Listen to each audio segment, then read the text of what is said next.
Salut! Aujourd'hui, nouvelle vidéo et on va parler coutellerie. On va parler d'un couteau que beaucoup connaissent, qui est connu dans le monde entier par tous les amateurs de coutellerie. On va parler du Benchmade Bug Out et je vous préviens, je vais pas en dire que du bien.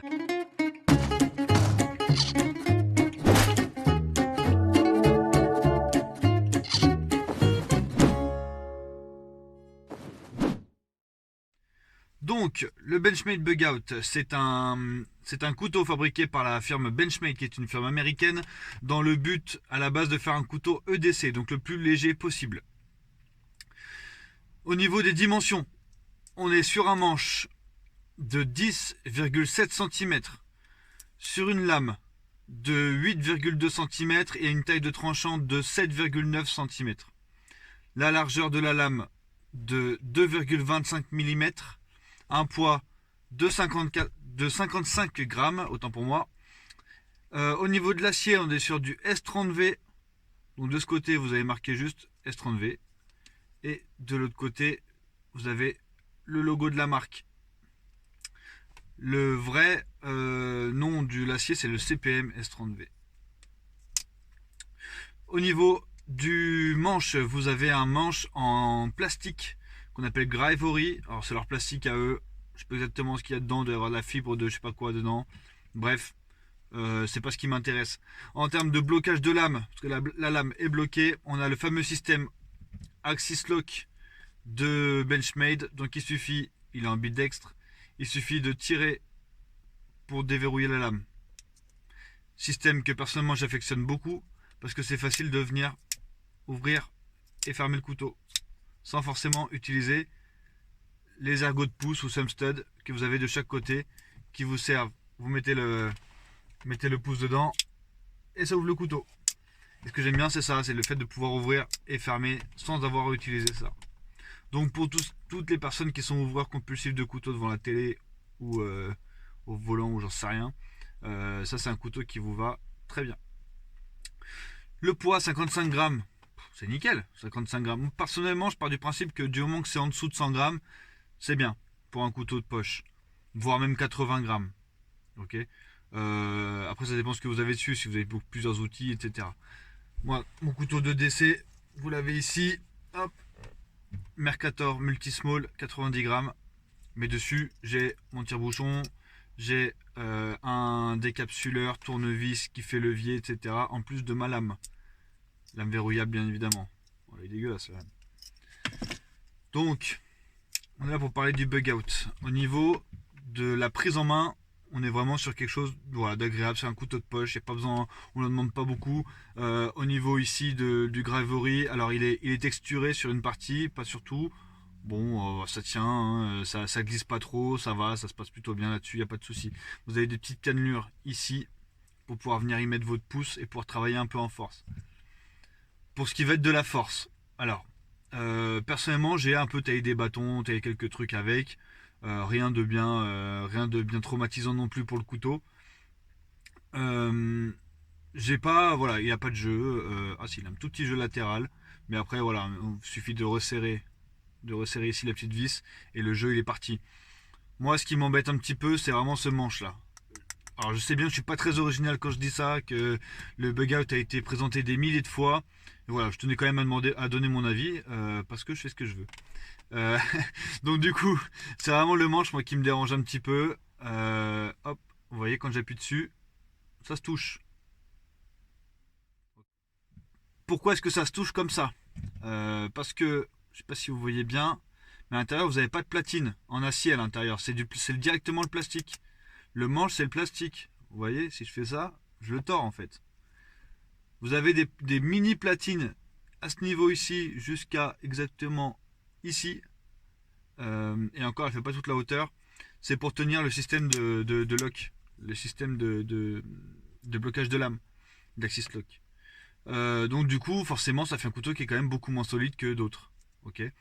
Après, le but c'était de gagner du poids, c'était pas non plus de fabriquer des maisons avec. Donc en soi, bon, c'est pas forcément un problème. Personnellement, j'aime bien quand mes couteaux sont polyvalents et que je peux tout faire avec, que ce soit pour manger le midi comme pour aller me faire un bâton ou faire de la survie ou j'en sais rien. Donc du coup, c'est vrai que pour moi c'est un défaut. Pour moi, c'est un défaut. Voilà, ça fait un peu cheap, ça fait un vieux plastique là. Ça fait pas qualitatif. Euh, Contrairement à la lame qui elle est en S30V. Alors comme vous le savez déjà, moi je suis pas vraiment quelqu'un qui est très calé en acier. Tout ce que je sais, c'est que l'acier, c'est censé être une très bonne qualité d'acier. Moi, j'ai un défaut à donner à cet acier qui en soi coupe très très bien. Hein. C'est que je suis pas un expert de l'affûtage et c'est une tannée à affûter. C'est super dur. Elle fait 60 HRC, je crois. Je sais que c'est pas les aciers les plus durs, mais moi avec ma petite pierre avant de manger, je veux l'affûter, il coupe que dalle. Donc si je veux, en gros, si je veux qu'il coupe, il faut que je passe un quart d'heure dessus, quoi. Donc moi, ça me saoule. C'est pour ça d'ailleurs que j'utilise très peu ce couteau. Voilà. Autre point positif que vous avez, c'est le clip de poche qui est réversible. Et vous l'avez, c'est du tip up, c'est-à-dire que la pointe du couteau est vers le haut. Le clip, ce que j'aime beaucoup, alors déjà, il est ce qu'on appelle le deep carry, donc en gros, il va au fond de la poche. Okay, il n'y a que ça qui dépasse. Donc autant dire presque rien. Quand vous enfoncez un petit peu le couteau dans la poche, il n'y a presque rien. Et surtout, ce que j'aime beaucoup, c'est que le clip, il descend pas jusqu'en bas. C'est un tout petit clip, ce qui fait qu'en fait, on voit pas forcément. On voit pas forcément. Vous voyez, je vous fais une petite comparaison avec les tout petits clips que j'ai trouvé sur Amazon il y a assez longtemps maintenant. Bon, c'est un petit peu plus grand, mais franchement, c'est très très discret. En plus, il est noir. Donc vraiment ça, j'apprécie énormément. Ça franchement, j'aime beaucoup. Au niveau de la couleur, donc là il est en bleu parce que c'est la version de base. Après ils en font aussi en noir, en gris, en orange si je me trompe pas sur la version mini. Parce ils en ont fait une version plus petite que celle-là. Alors pour moi 8 cm de lame c'est quand même un minimum hein, pour faire, comme je vous dis, moi j'aime beaucoup la polyvalence. Donc si vous n'avez pas 8 cm de lame, je vois pas trop ce que voilà, je crois pas trop ce que vous allez pouvoir en faire. Euh, Voilà, pour moi 7 cm c'est vraiment le minimum. D'accord, ça c'est 7,5, c'est un minimum pour moi. Ok. Je vous ai rapporté, pour vous faire une petite comparaison, mon Mercator. Bon, comme vous le voyez, il a un peu bossé depuis. Donc au niveau du Mercator, on voit bien que c'est quand même deux couteaux bien différents, mais ils ont les mêmes usages. Ils ont exactement les mêmes usages. Donc en termes de lame, c'est la longueur assez similaire. Ce qui est la grosse différence qu'il y a, c'est la hauteur de lame. Hauteur de lame, ici on est à plus de 2 cm. Et au niveau, au niveau des manches, le manche, ici on a de l'acier, ici on a du plastique. Ici ça fait cheap, ici ça fait solide. Effectivement, par contre, c'est au détriment du poids. Parce que Benchmade, quand ils ont fait ce couteau-là, leur but c'était de faire un couteau qui avait très peu de poids. Donc celui-ci il doit faire 60 et quelques grammes, 66 si je ne me trompe pas. Et celui-là il en fait 55. Il y a 10 grammes de différence, on va pas se mentir. Moi je suis pas un marcheur ultra léger, je suis pas au gramme près. Je prends 10 fois ça dans ma poche. Hop, en gros, point positif, le poids. Le poids et l'Axis Lock et le Deep Pocket Carry Clip, comme disent les Américains, en gros le clip de poche qui est ultra discret. Ça, moi j'apprécie beaucoup. Point négatif pour ma part. Et là, malheureusement, il y en a plus que des positifs. Le manche cheap, manche vraiment trop cheap, pas cette inspiration de solidité comme on devrait avoir sur un couteau Benchmade quoi. Moi j'en ai un autre, c'est le Triage 915 qui est excellent et lui par contre je peux vous dire c'est du costaud. Là-dessus vous pouvez bâtonner tout ce que vous voulez quoi.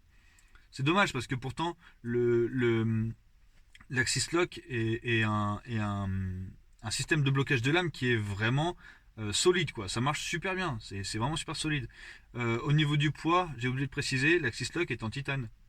Voilà, ils ont vraiment essayé de chercher le moindre gramme. Point négatif aussi, le S30V. Alors ça, c'est vraiment mon, mon sentiment. Je préfère le dire parce que quand on va entendre point négatif, le S30V, il y a des puristes de la coutellerie qui vont m'arracher la tête. Mais moi, voilà, moi j'aime pas parce que j'aime bien avoir un couteau qui est plutôt tendre, entre guillemets, quitte à l'affûter plus souvent. Au moins, quand je l'affûte, après, il est rasoir, quoi. Ça, c'est une tannée à, à, à affûter. Dernier point négatif. Ça pour moi c'est inconcevable. c'est le prix de ce couteau. Juste avant de faire cette vidéo maintenant là, je suis allé voir sur Knives and Tool. Knives and Tool, prix sur le site 189,95 €. J'en profite pour vous dire que je ne suis pas du tout sponsor ou quoi que ce soit, hein, mais j'en profite pour vous dire qu'il y a une réduction de 24% en ce moment, donc il est à 140 €, 139,95 €. Mais même 140 €, c'est ultra cher. Moi, je l'avais payé à l'époque parce que je sais pas, j'étais à fond, je voulais absolument ce couteau, je m'étais saigné, j'avais payé 110 €. Et déjà, ça m'avait vraiment fait mal au derche. Voilà, on va se le dire. Donc là, 140 € en promo, non mais attendez, faut abuser, c'est abusé.